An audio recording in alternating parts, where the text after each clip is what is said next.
How are you this morning? Not too bad. I wanted to just call in for your listeners this morning and talk a little bit about the reason why yesterday that I made the request of the call for a judicial inquiry into the Humber Valley Paving, cancellation of the Humber Valley Paving contract. And the reason there for me calling for this, Patty, is this is not something that I take lightly either.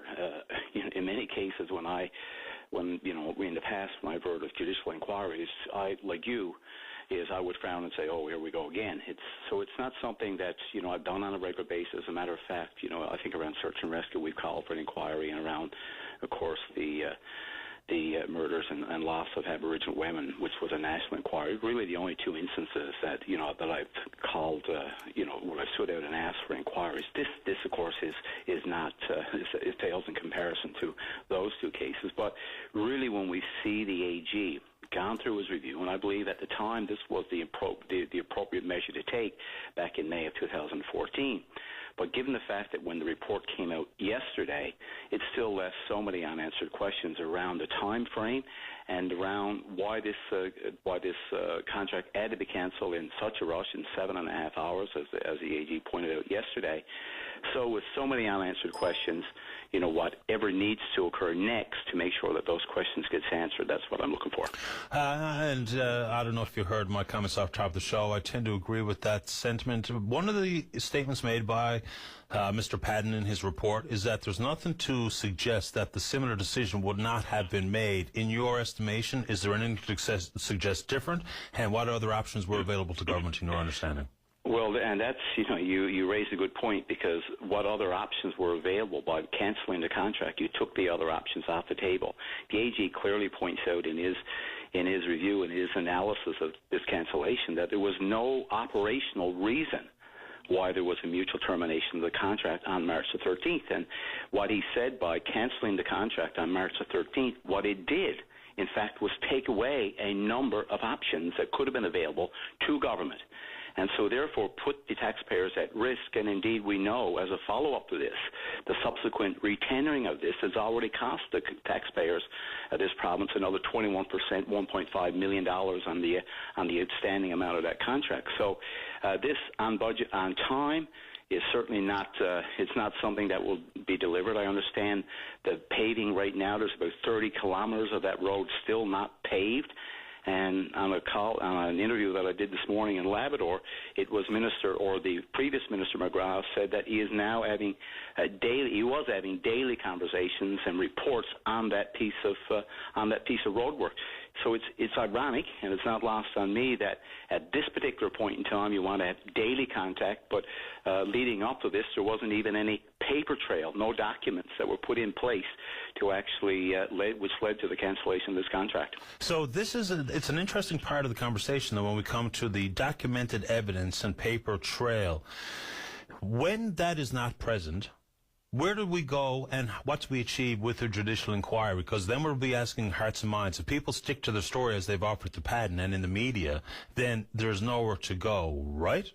Oh, absolutely. What the only difference would be is that the people that you would ask those questions of, it was just not, about an interview process, people would be under oath. And so people would be asked the very questions that we have unanswered right now. And so we could get to the root of this and see what happened, what led up to this cancellation of this contract. Why is it the Premier of this province was not included in the cancellation of the contract for around $19 million. Why was the Premier left out of this? Why was the Deputy Minister actually directed not to prepare a briefing note for cabinet, which was meeting on that very same day? I mean, it's lost on me that you get. You think of this.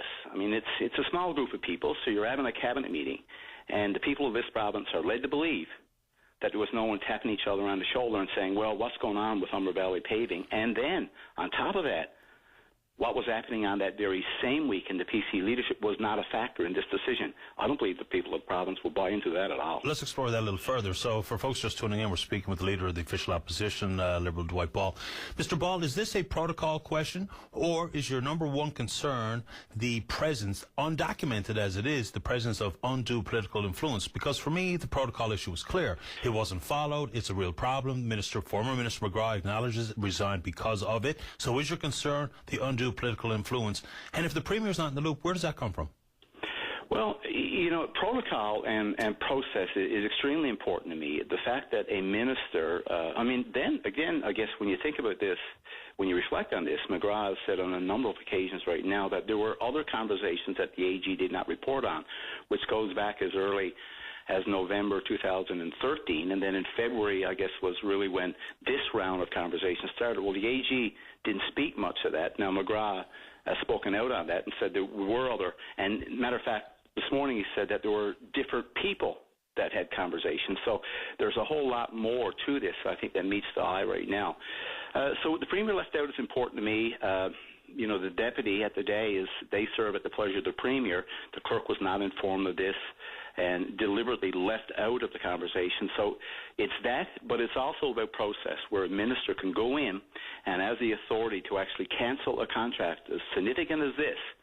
And on top of that, the AG also pointed out that there were biweekly payments that were being made, and that ended in the fall of 2013, which was unusual. He points this out, was unusual, and could have given this company, Humber Valley Paving, an unfair advantage to tender on other contracts. Yeah, unusual, but not unheard of, and the protection of the company should only play a very minor role in decisions based on release of contracts or what have you, and I'll agree with you on that front. For this to go any further, without judicial inquiry, if it's not called by the Premier, where do you take it as a leader of the opposition? Is it simply the beating of the drum that we don't have questions answered, or is it more significant in your mind if there is no inquiry called? Like, how do you deal with this if you don't get what you're demanding? Well, we'll wait for the Premier to respond to this. I hope, 30 days for the Premier too as well. And I think for him, keep in mind, he was a past Minister of Transportation and Works back in 2012 when the extension of the contract was done.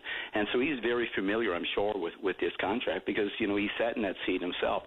So I think if I was Premier Davis right now from his own point of view, I think he would want to get this, the hair cleared there too. So some kind of inquiry would be something that I would like to see done if I was sitting in his seat. Do you have any questions of Frank Coleman? Not right now. I don't. It's Mr. Coleman has moved on. He's unfortunately right now he's made the decision for family reasons to step out of politics, and I respect the fact that he's done that. And so right now the questions really for me is around this government, why it is that ministers were making phone calls at early in the morning, why the Premier was left out of this. There was no operational reason to cancel this contract. The impact it has had. We were told that it was going to be on budget, on time. None of that has happened. So we just need to get those questions answered. I appreciate your time this morning, Mr. Ball. Thank you, Paddy. All the best. Bye-bye. Dwight Ball is the Liberal member for Humber Valley and, of course, leader of the official opposition.